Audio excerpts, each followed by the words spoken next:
In this next segment, Dr. Louissaint and Majida dive further into how overthinking and disconnecting from intuition influence everyday life.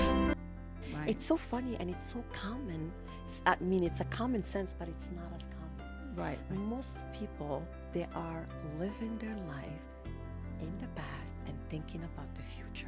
Right. When the present is the gift. Many people can be physically present yet mentally pulled into the past or the future, which makes it harder to stay in tune with themselves. What I notice is actually a lot of people, when you sit next to them or you in front of them and you talk to them, they are partially here. They're not fully here. Mm-hmm. They are physically here, right. but they're thinking about what's next, what they're going to cook for dinner, what they're going to... Right. So are they in the present? They are either in the future or not. in the past. Oh, that person told me this. And you are with someone. Yeah. And you're missing out on this opportunity because the present is a gift, it's an opportunity. The mind isn't present. Constant phone use and social media pull people out of real moments and into distraction. When the mind isn't present, you know what's really taking up a lot of our energy and our space in our head nowadays is social media. Everybody walks around with their cell phones. Please don't get me started. I've been to restaurants where people are on dates and each person is looking at their cell phone. They're not present because they're so into How can they be? In their phones, right? And scrolling along. And you know what's funny is that they seem normal about it. Oh no, it's become the norm now. It's become the norm, right? I am actually, people look at me because I don't have a phone. I rarely have my phone with me. And they look, is she okay? Right. She's not in. She's not in the trend. But important signals or opportunities can easily be missed. Presence also shapes how we read body language and genuinely see the people around us. Although we are talking about this in just a simple interaction with friends and relationships, intuition can actually lead you to an opportunity, the risk that you need to take, but you're so scattered, you have so much going on, so much distractions that you can't focus on what's happening in the moment, so you miss opportunities. That's something I talk to my students often about, and I'm constantly reminding them that to read body language, there's a lot of basic things that you need to teach students about communication. Your students are lucky. Because not that because you are you have a knowledge about emotional intelligence, and a teacher is another coach in the school. Absolutely, yeah. Because they are the future generation, and you need to let them and help them cultivate emotional intelligence. Because it's very, very important. We are not used to know how to navigate our emotions. I'm not saying that an emotion, bad emotion or a good emotion, or positive emotion or negative, they're both the same. Absolutely. You need to know how to navigate them. Right. Because as Rumi said, and I love this poet, this philosopher, I think he is amazing and he's my favorite author. Because he brought so much wisdom, and he said in one of his poems, I will tell you a small fragment. He said, "The dark thoughts, the malice, welcome them at the door, invite them in, right?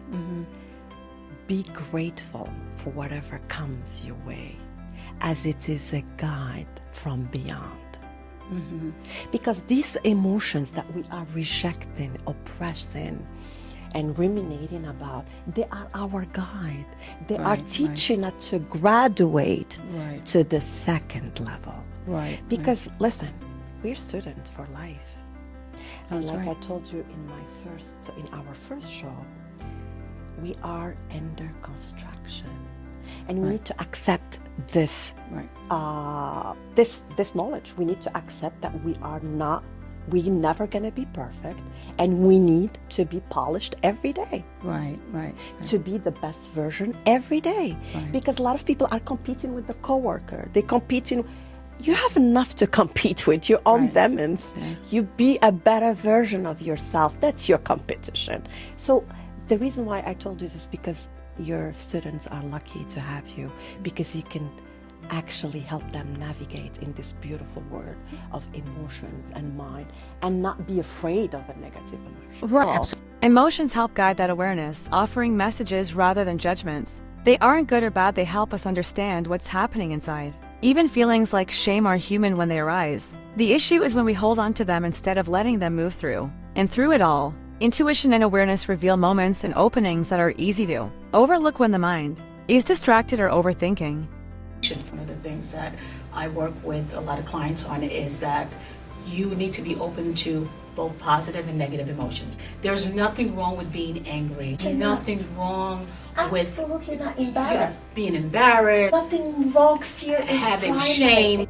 All of those are good emotions. They are normal. They're there to teach you something. It's when you hold on to them That's and where they become a your pattern. a pattern becomes the way you see life. a vicious cycle. And get Unresolved emotions can resurface in relationships and lead people to repeat familiar patterns. These cycles often continue until they're recognized and healed. Guess what? A lot of women and men, I'll talk about women. I have nothing against men, but I'll talk about women because I'm a woman. Yeah. A lot of women fall into the same trap in their relationships. Right. Because their pattern is the same. It's the same. Right. They didn't resolve the wounded inner child in them, and they cannot find the same partner that actually feel or feed that wound. Right. Right. We do attract of people course. based on our past experiences, No doubt. right? As a child. If you didn't work on it, you need to work on it. And The same exact identical, but Yeah. they look different. They have a different outfit, Right. so to speak. right. Right. But it's the same Right. thing. Right. Because guess what? If you are ruminating, how can you make a difference? How can you introspect? How can you map your mind? How can you take time and journal? Write down your emotions. Don't be afraid of them. Envision them. Right. See? Yeah. So these are the patterns that we need to actually work on. Right. And of course, we will talk about coping strategies. Segment, we're going to talk more about what are some tools, some coping strategies that people can use Wonderful. to identify patterns, repeated patterns, behaviors that they continuously, do that they don't realize that they are attracting the same types of people, same types of experiences. You know what? This is only the beginning. So we will talk more about how people could get in touch with that side of themselves on our next segment.